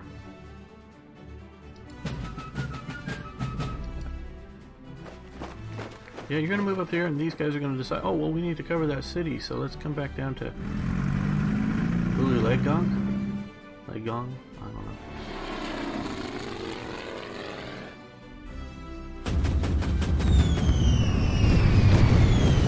Well, yeah, it is something of a Panzer Corps, Panzer General clone, but it has definitely moved, you know, into the Pacific and other regions. What did they swap those 2 units out for? They didn't even reinforce that unit. Maybe they're in that bad a shape. Okay, well, let's move over closer to our artillery and shoot at the Japanese aircraft. Good. You're what, out of fuel or something? Upgrade? No, we don't want to upgrade to different unit type. Okay, you just sit here and we will reinforce you. Okay. Now, maybe, because you always see your problems, you don't necessarily see your enemy's problems.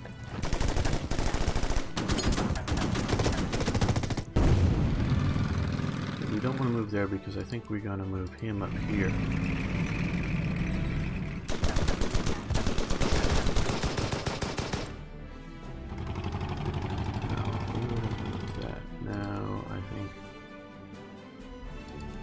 Yeah, let's move you up to here and push.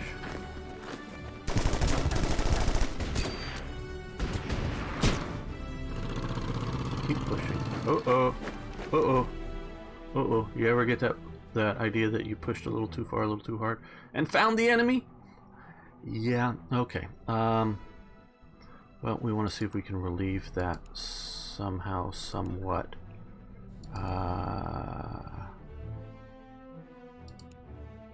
Okay, well, if we come here with these guys, that might totally take them out. Not totally, but push them to there.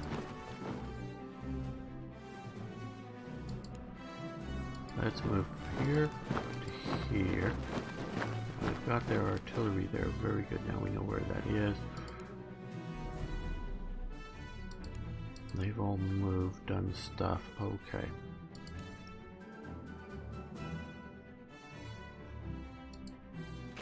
Oh, hello. Well, we found more of the enemy. Take out the artillery. Very good, but stay in the jungle there. Hopefully that'll be good.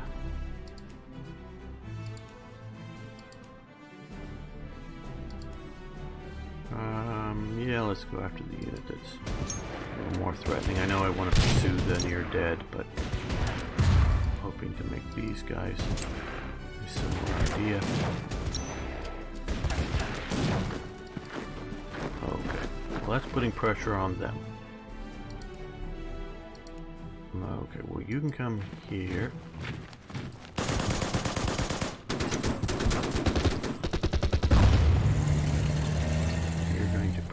There. We're going to let the Thais hold that checkpoint. That's holding our flank better than the Indians are, I would say.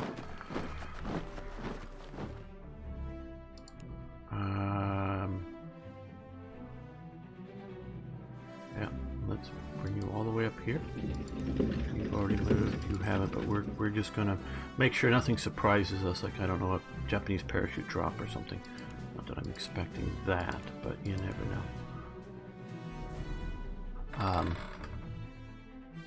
Hey Richard, good to have you here.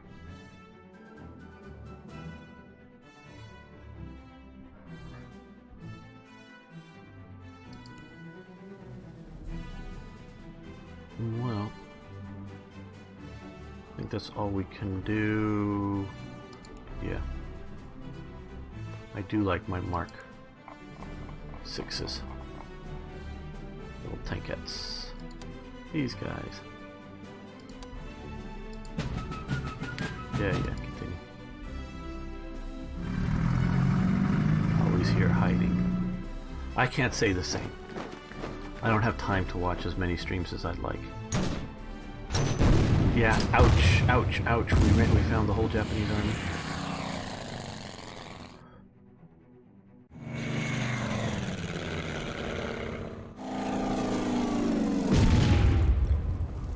Ouch. Okay. Just survived long enough. Out. Trouble. Move some other unit into trouble. Yeah, I might survive with that attack. Okay. Well, we're gonna think about this before we just... They could come up and replace them. That would be decent. Let's see, if these guys would come back here, finish off these guys.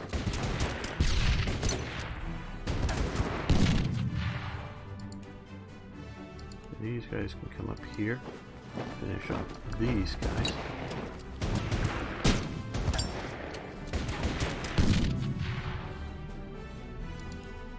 These guys can come over here, finish off this. Okay, commander enlisted. Henry Saunders, new commanders available to be attached to one of our units. Ooh, how nice, how nice. Do we want to attach him up here? I don't know.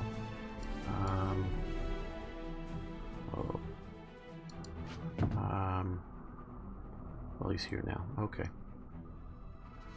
No, I want him. Well, leave him there for the moment. We're going to come up here with this.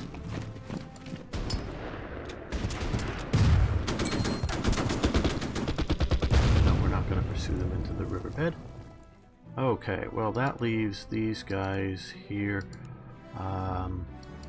Artillery strike here.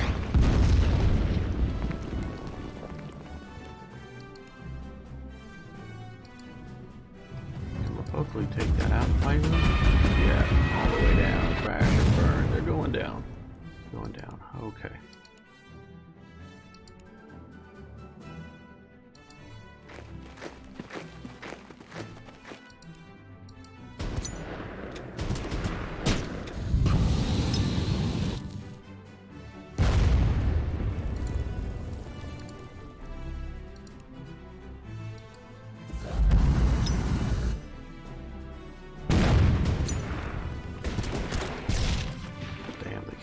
I was hoping they would be able to pursue effectively. Well, guys, things have sort of turned around on the Japanese, I think. I presume they have somebody up here in the Thai checkpoint. No, they can't, so they're going to keep the pressure up there. You guys will come here. I presume so.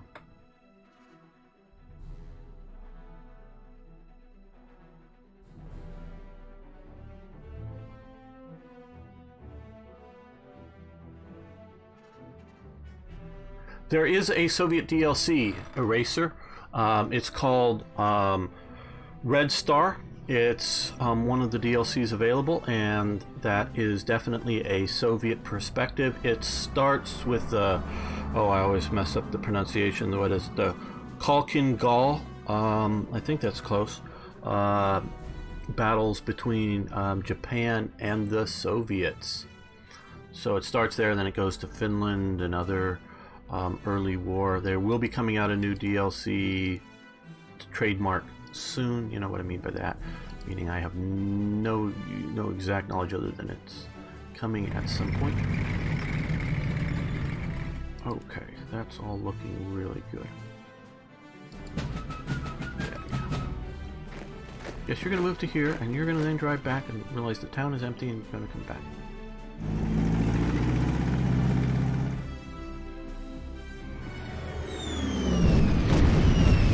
Those who have it, just you can follow us here on Slytherine's Twitch channel or subscribe on YouTube, whether you're at the Matrix. There are a few people watching on the YouTube, Slytherine's YouTube channel and wherever else we are streaming to. Follow, subscribe, all those kind of good things. Yep, I'm not surprised that there's some other units up here. Like that, but we're gonna totally fall back. Hopefully, yeah, we'll survive this.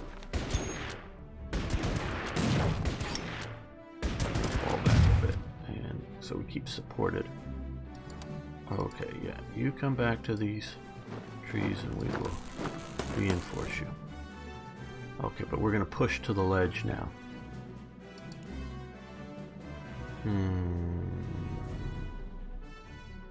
Okay. Well, Gurkhas are known as mounted troops, but what are they? For sure they're mounted troops. That's all helping the Japanese out a lot. Oh, there's something over there? Oh, blowing that maybe is what that is.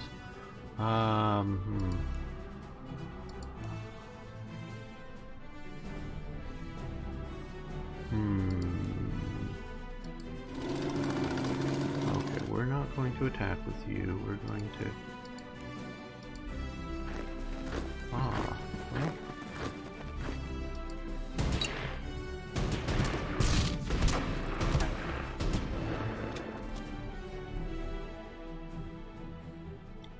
fight that, as it were, a bit.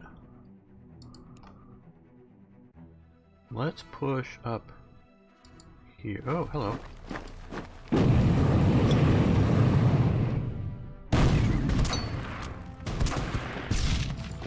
Yep, now they're cut off. Well, sorta. Not fully, though, I guess.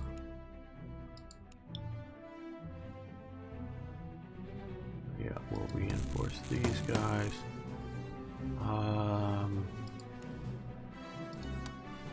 Can't forget to at least put pressure on the heavies that way.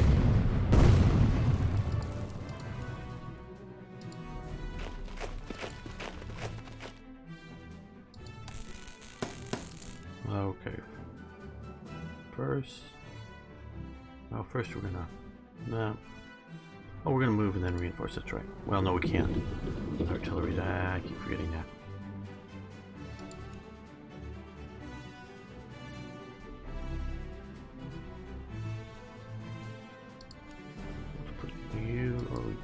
Up here and still shoot. Oh, very good. And another Japanese. I think they have one recon left. That's holding our flank down. Okay, that's all looking good. Okay, we're looking very good here.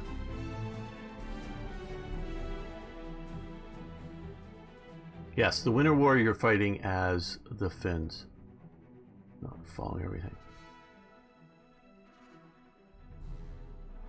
Yeah, but the Red Star does cover the Winter War from the Soviet perspective. So you will be fighting in the Winter War, but that is from the Soviet viewpoint. Okay, we've got about 10 more minutes. Let's see what we can get done in that amount of time. Yeah, I know. You're gonna move up there and you're gonna move back. Yeah, we know this.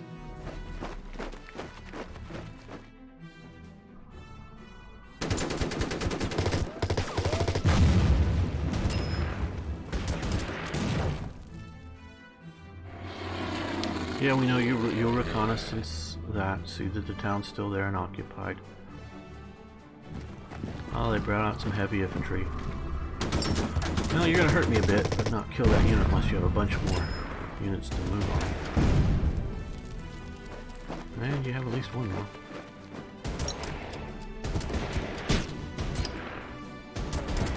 Why'd you retreat that direction? You're supposed to fall back this way! Oh God, you...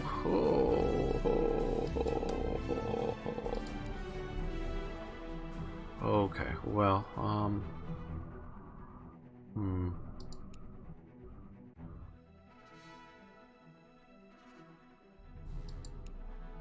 Okay, you, I guess, will fall back to here. Oh, hello, Japanese over there. Okay, and we'll reinforce you.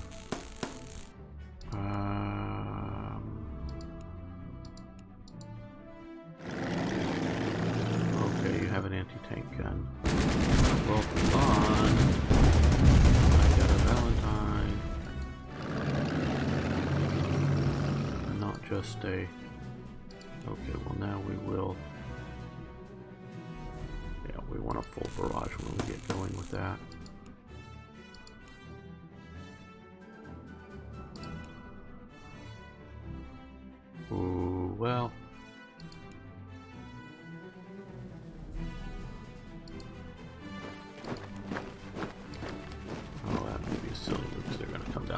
Okay, we've got to watch that flank. Oh, we can send you over here to watch the flank. I don't think we have any more aircraft except for that.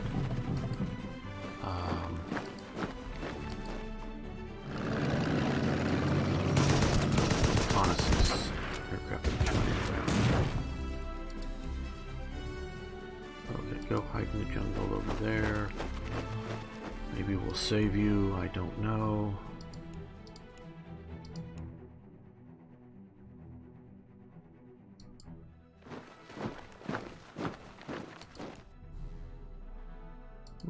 We're just going to sit here for the moment because the objective is to take those, not to kill that heavy infantry unit.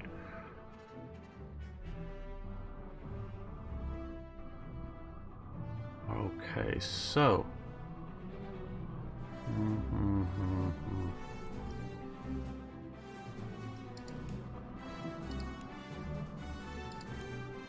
yeah, those are just unfavorable attacks, and I don't like doing those without a strong imperative to do so. Yeah, you're gonna walk up there and he's gonna really, hey, you left that uncovered, so we're gonna drive back there. Yeah, we know that. Okay, yeah, you're being smart, using your mortars. You're gonna go, let's go look somewhere else, see what's going on. That's actually smart.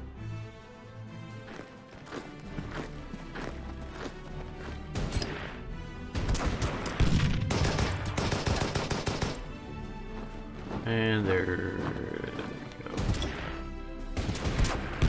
Oh, they're still alive.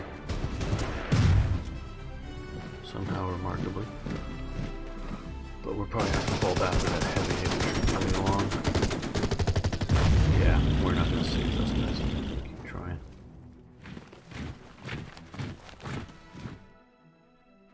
Oh, come on, don't kill my brother. What you did. You have anything you can touch them now? Oh, more bombers. I hope we got rid of all those.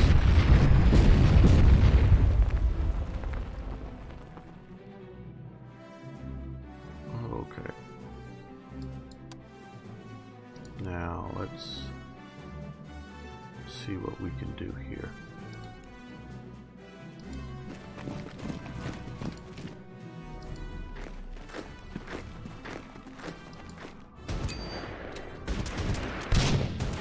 Get them in the flank.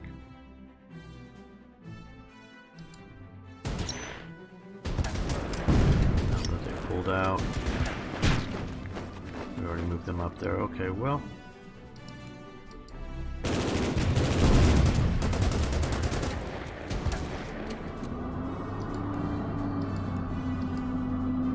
They're just gonna hold the way open.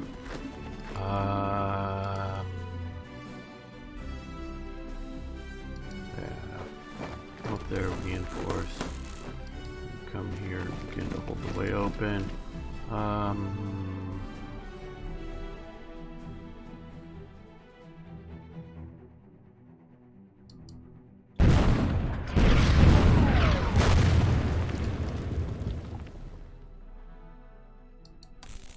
There we go, now to a functional level. And since we have that aircraft still wandering around, let's move you up to here.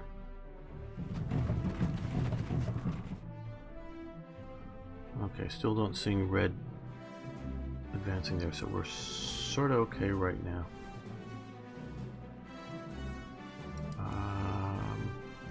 Let's wander into the hills more. Maybe the Gurkhas will survive. Gurkhas are known for that.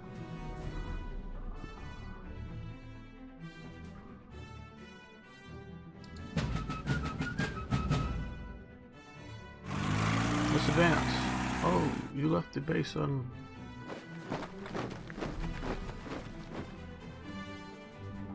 Yeah, I think the base game is free, if I'm not mistaken, and the tutorial I think is free, and then I think the first mission of each of the DLCs is free. I think. Yeah, I'm just going. I think. I'm not saying is. I know I'm on Slytherin's channel, but I'm just saying I think it is. I think it's something like that. Wow, they've got a lot of infantry over here. They should have been using that a lot more aggressively against me. Yeah, run away. Run away. That's a good move. I support your runaway tactics.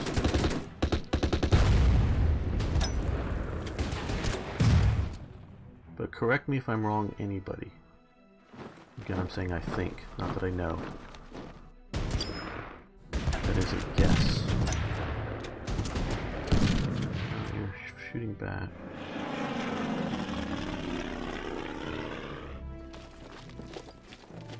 Yeah, okay, thanks, Pixel. I was reasonably sure it was something like that. Okay, so we blew that up. That's nice. Now we're going to do a fallback maneuver here, because we've got lots of infantry here. Well, these guys, I think we're going to do a let's walk along the ridgeline a little bit more maneuver, just to try to survive. Now, yeah, you come to here. You come to here, and yeah, we'll reinforce you. Not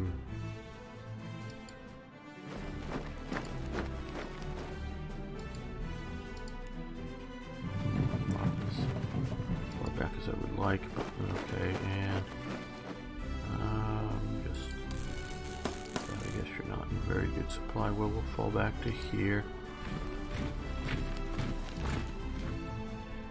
We'll keep you up there on the hills, but we'll reinforce you because we gotta get Valentine out, so we're gonna keep this as he should have been in the Valentine. He's a tank commander. Tanker's beret there. I'm not gonna change it right now. In the last, okay, yeah, we're ending, and we gotta get another episode up. So let's save this. We may be coming back to it. Not autosave. Let's Boomer Road. SLI live. So we will save this file name. Okay, I want to thank everyone for watching. If you haven't already, please follow, subscribe, whatnot on the various platforms that we're on right now. Copy, and I'm going to put a link again to the sale that is currently ongoing to this. So if you want this or some of the other games, check them out for lots of good deals. I'm also going to again put up my copied link to my YouTube page. If you haven't subscribed over there, see a lot more of historical gamings, including many Slytherin and Matrix games. Copy. And Saturday and Sunday mornings, my time out here in California, I am generally live on my Twitch channel and other random times. So I want to thank again everybody, and we are coming up with, what is it? I believe it's Richard next with Fantasy General, and he's doing a very good job. And I was watching his earlier playthrough, and I'll probably watch some of it this myself because I do love that game. So thanks everyone. So gotta go, gotta leave. Give him a chance to get live. See you in a moment. Or you'll see you.